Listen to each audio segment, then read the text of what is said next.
ನಮಃ ಶಿವಾಯ. ನಮಸ್ಕಾರ. ಶ್ರೀ ತುಂಗಭದ್ರೇಶ್ವರಾಯ ನಮಃ. ನಮಸ್ಕಾರ. ಶ್ರೀ ತುಂಗಭದ್ರೇಶ್ವರಾಯ ನಮಃ. ಈ ವಾರದ ವಿಶೇಷತೆ ಏನಂತಂದ್ರೆ, ಈಗ ಶಾಲಾ ಮಕ್ಕಳುಗಳಿಗೆ ಮತ್ತೆಲ್ಲರಿಗೂ ರಜಾ ಇರತಕ್ಕಂಥ ಸಮಯ. ಈಗ ಎಲ್ಲರೂ ಬಹಳಷ್ಟು ಜನ ಪ್ರವಾಸ ಮಾಡ್ತಾರೆ. ಈ ಪ್ರವಾಸ ಮಾಡಿದಾಗ ನೀವು ಯಾವುದಾದ್ರು ಕ್ಷೇತ್ರಕ್ಕೆ ಹೋಗಿರ್ತೀರಿ, ಅಲ್ಲಿ ವಿಧಿ ವಿಧಾನ ಗೊತ್ತಿರಲ್ಲ. ಹಾಗಾಗಿ ನಮ್ಗೆ ಗೊತ್ತಿರತಕ್ಕಂಥದ್ದು ಒಂದು ಸಣ್ಣ ಮಾಹಿತಿ ಕೊಡೋಣ ಅಂತ.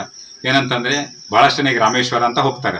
ಈ ರಾಮೇಶ್ವರಕ್ಕೆ ಹೋದ್ರೆ ಶಾಸ್ತ್ರ ಪ್ರಕಾರ ಏನಂತ ಹೇಳ್ತಾರೆ ಅಂದ್ರೆ, ರಾಮೇಶ್ವರದಾಗ ಹೋಗಿ ಸಮುದ್ರ ಸ್ನಾನ ಮಾಡಿ ಸಮುದ್ರದ ಮರಳು ತಗೊಂಡ್ಬಂದು ಕಾಶಿ ಅಂದ್ರೆ ವಿಶ್ವನಾಥ ಅಂದ್ರೆ ದೇವರಿದೆ, ಅಲ್ಲಿ ಕಾಶಿಗೆ ಒಳಗೆ ಗಂಗೆ ಒಳಗೆ ಮರಳು ಹಾಕ್ಬೇಕು ಅಂತ ಶಾಸ್ತ್ರ.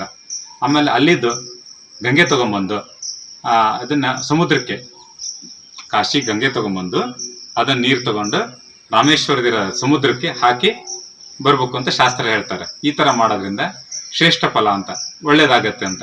ಒಂದು ರಾಮೇಶ್ವರನಾದ್ರೂ 2 ಸಲ ಮಾಡ್ಬೇಕು, ಅಥವಾ ಕಾಶಿನಾದ್ರೂ 2 ಸಲ ಮಾಡ್ಬೇಕು. ಯಾಕಂದ್ರೆ ಇಲ್ಲಿ ತಗೊಂಡೋಗಿ ಇಲ್ಲಿ ಹಾಕೋದು ಮತ್ತೆ ಇಂತಂದು ಹಿಂಗೆ ಹಾಕೋದು, ಹಾಗಾಗಿ ಯಾವ್ದಾದ್ರು ಕ್ಷೇತ್ರ 2 ಸಲ ಆಗುತ್ತೆ.